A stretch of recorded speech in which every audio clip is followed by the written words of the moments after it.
Okay, hello everyone. Welcome to our Math Online Classroom. And yes, nasa Module 2 pa rin tayo. But this time, we are going to discuss about our lesson 3 that is about solving rational inequalities. And the following are our objectives. First is solving rational inequalities and solving word problem involving rational inequalities. Okay, so let's start here.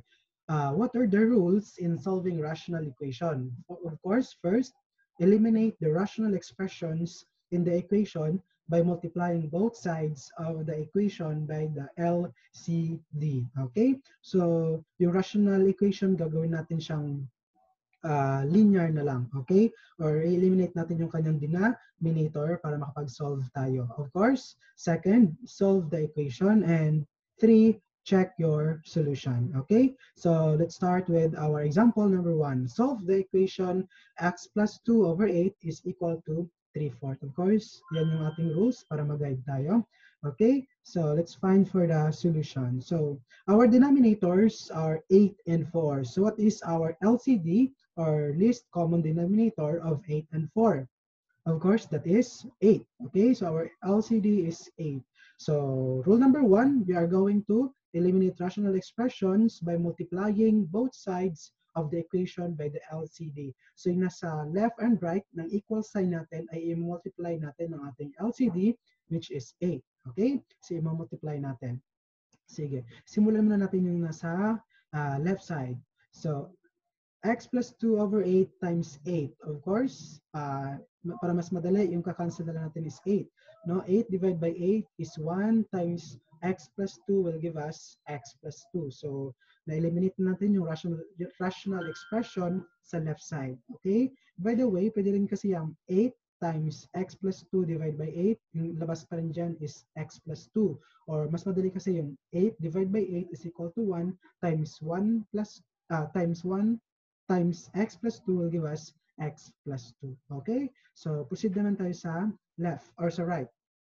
Okay? So, 8 divided by 4 will give us 2 times 3 will give us 6. Or pwede rin na 8 times 3 is 24 divided by 4 will give us 6. Okay? So, marami siyang pamamaraan. But it's up to you kung saan ka comfortable. Okay? Sige. Next is x plus 2 is equal to 6. So, na-eliminate natin yung rational expression.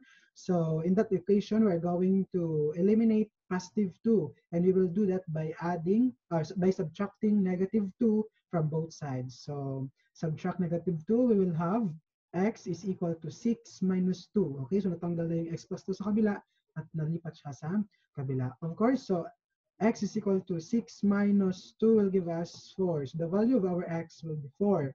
Now, we already done solving the equation. Now, we're going to number 3, which is checking your solution. Okay, let's check our solution. To check, of course, we're going to substitute the value of x to our answer, which is 4, and substitute. So we have 4 plus 2 is over 8 is equal to 3/4. Okay, so bakit siya may question mark? Kasi this time, we are going to check if our value for x satisfy our equation. Okay, so kung tama ba talaga siya. Okay, so 4 plus 2 will give us 6 over 8 and 3/4. Are they equal? Yes or no? Yes, they are equal because 6 and 8 and 6 eighths and 3/4 are equivalent fractions. Okay, so therefore our answer is correct. All right, so ganun lang siya kasimple. Let's have example number 2. Solve the equation 1 over 4 is equal to 3 over x minus 1 over 2. Okay, so solution. Of course, we're going to find the least common denominator of 4, x, and 2. Alam ko na pag-aralan nyo na yan, nung grade 7 pa lang kayo. So, what is the LCD of 4, x, and 2 na pwede makapag-divide sa tatlo na yan? Of course, that is 4x. Kasi yung 4x, pwede sa 4, pwede rin siya sa x, at pwede rin siya sa 2. That's why 4x is our least common denominator. Okay, so multiply both sides of the equation by the LCD. Okay, so same process. Okay, dito tayo sa medyo masanay ako. So, 4x divided by 4, sa left side muna, 4x divided by 4, so cancel 4, yung matitira na lang is x. So, x times 1, the numerator will give us x. So, okay na yung left side. So, sa right side naman tayo, 3 over x and 4x. Multiply 3 over x and 4x. Of course, so divide 4x, divide by x. Okay, so cancel x, yung matitira na lang is 4. So 4 times 3 will give us 12. Okay? Or pwede rin kasi yan, 3 times 4x will give us 12x, divide by x, so 12. So same process pa, same answer pa rin naman, depende sa inyo. Okay? Next, 4x naman and negative 1 half. So 4x divided by 2. So 4 divided by 2 is 2x. So 2x times negative 1 will give us negative 2x. Of course, next is we're going to combine like terms, or we can eliminate negative 2x by adding 2x. So i-add natin yung 2x sa both sides para si negative 2x ay matanggal. Okay? So malilipat siya sa kabila. So x plus 2x is equal to 12. Okay? So again, in-eliminate natin si negative 2x. Sa pamamaraan, we add 2x from both sides. So nag-add tayo sa kabila at nag-add tayo sa kabila. That's why nawala si negative 2x. Okay? So x plus 2x will give us 3x is equal to 12. So now eliminate 3 by, of course, dividing both sides by 3. Okay? So 3x divided by 3 will give us x, and 12 divided by 3 will give us 4, and our value for x will be 4. So let's check our solution. Of course, we are going to substitute the value of x to 4. Okay? Nakita niyo yung kulay pula. Ibig sabihin yung x, pinalitan natin ang ating value, which is 4. So, is it 1/4 is equal to 3 over 4 minus 1/2? Okay? So, of course, 3/4 minus 1/2 is common factor is 4. So 3 minus 2 will give us 1/4. So 1/4 is equal to 1/4. Therefore, our value for x is correct. Okay? See. Next, let's have example number 3. Solve the equation y plus 3 over y minus 1 is equal to 4 over y minus 1. Okay, of course, we're going to find our LCD, and our LCD is y minus 1. So, multiply both sides by y minus 1. Okay, so sa left side muna tayo. So, y minus 1 times y plus 3 over y minus 1, of course, cancel lang natin. Y minus 1 divided by y minus 1 is equal to 1 times y plus 3 will give us y plus 3. Okay, so right side naman tayo. 4 over y minus 1 times y minus 1. Okay, y minus 1 divided by, y minus 1 will give us 1.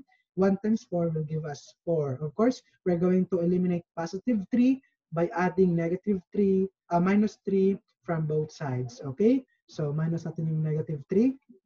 So we'll have y is equal to 4 minus 3. So 4 minus 1 will give us 1. So the value of our y is 1. Of course, to check our solution, we're going to substitute our value to all y's. So magiging 1 plus 3 over 1 minus 1 is it equal to 4 over 1 minus 1. Of course, we will simplify. 3 plus 1 will give us 4. 1 minus 1 will give us 0. Same sa kabila, 4 over 1 minus 1 will give us 0. Okay? So napapansin nyo, our denominator is 0. That makes our solution undefined, or our equation undefined. Okay? Kapag yan nangyari, ibig sabihin, since the solution is undefined, the solution is called extraneous. Okay? An extraneous solution is an apparent solution that does not solve the equation. So our example number 3 is an example of extraneous solution. Ano ibig sabihin nun? So halimbawa, nag-solve ka na ng y mo kanina na 1. Titingnan mo kaagad na kapag sinubstitute mo yung 1 sa y is 0 yung magiging denominator. At pag 0 yung denominator mo, automatic undefined siya. So usually yung ginagawa natin dyan ay hindi na natin sinosolve. Pinapabayaan na natin kasi extraneous solution siya. Okay? So yun yung purpose ng extraneous solution. Alright? So meron na kayo idea. Let's now proceed to our example number 4. An example of course, word problem. In an inter-barangay basketball league, the team of Barangay Union has won 12 out of 25 games, a winning percentage of 48%. How many games should they win in a row to improve their percentage rate to 60%? Okay? So, ano ibig sabihin yan? Kung 12 yung panalo nila out of 25 games, meron silang winning percentage na 48%. Yung problem is, gusto ng barangay na i-increase ang kanilang winning percentage sa 60%. So ilan yung idadagdag mong panalo na ng barangay union para makuha ang 60% na yon? Of course, we will have our solution. Let X represent the number of games that they need to win to raise their percentage to 60%. Okay? So, gawa muna tayo ng equation. So, since kailangan natin ng 60% na percentage, okay? So, 0.6.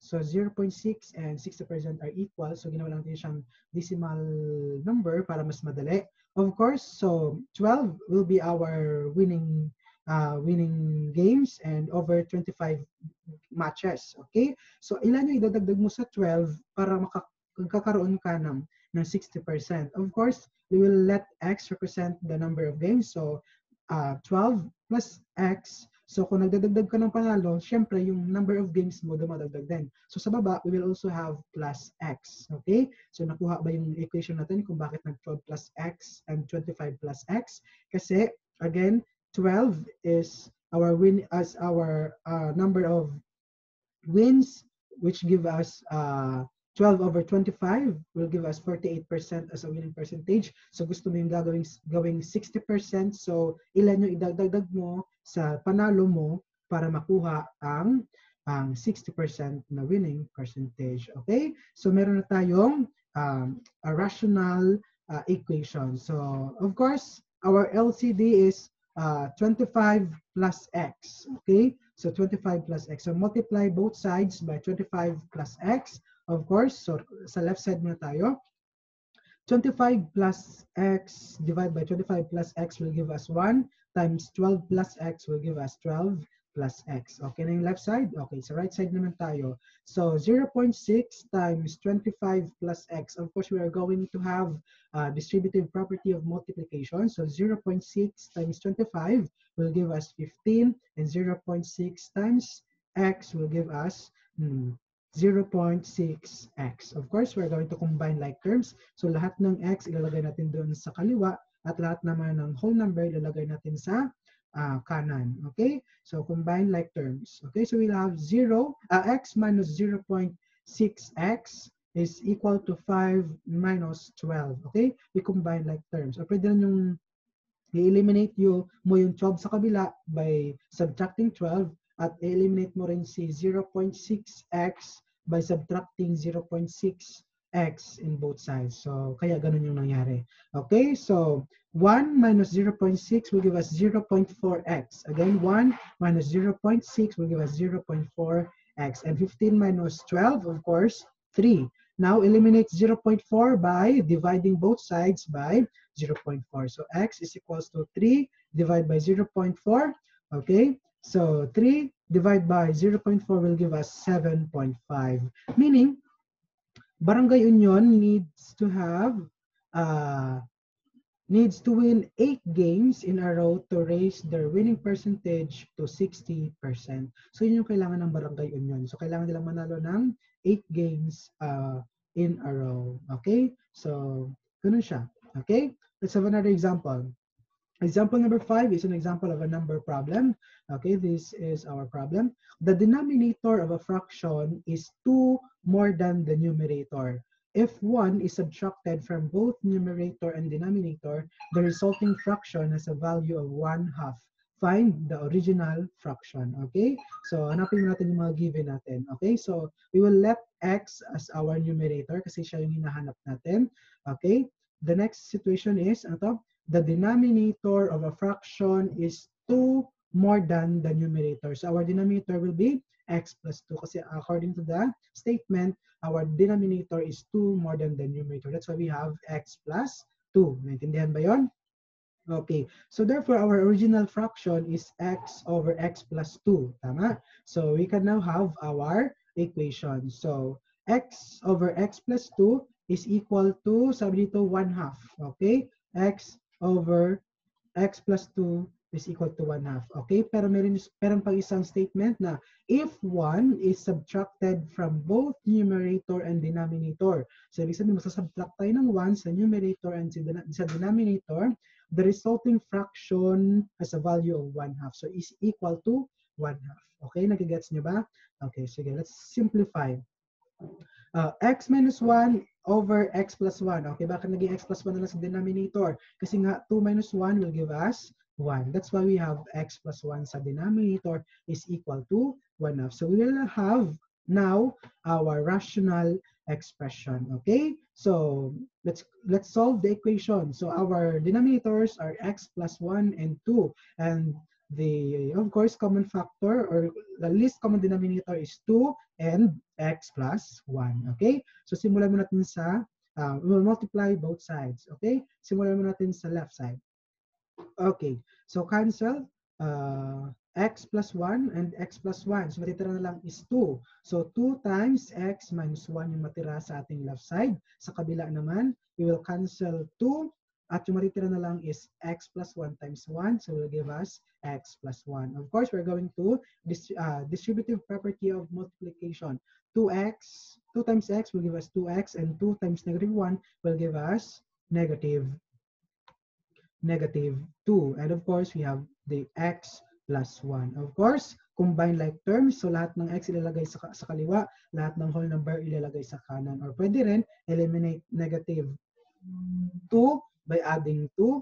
Eliminate x by subtracting x. Okay? So yung mangyari is 2x minus x is equal to 1 plus 2. Okay? So we combine like terms or nag-transposition tayo na sinasabi nila. So 2x minus x will give us x and 1 plus 2 will give us 3. So the value of our x is equal to 3. Now, paano mo malalaman na tama yung sagot mo? Of course, by checking, we are going to substitute the value of 3. So for example, yung x na to, papalitan mo ng 3. So 3 minus 1 will give us 2. Sa baba naman is 3 plus 1 will give us 4. So 2/4 is equal to 1/2, which is correct. Okay, they're equivalent fraction. Okay? So hopefully naintindihan yun.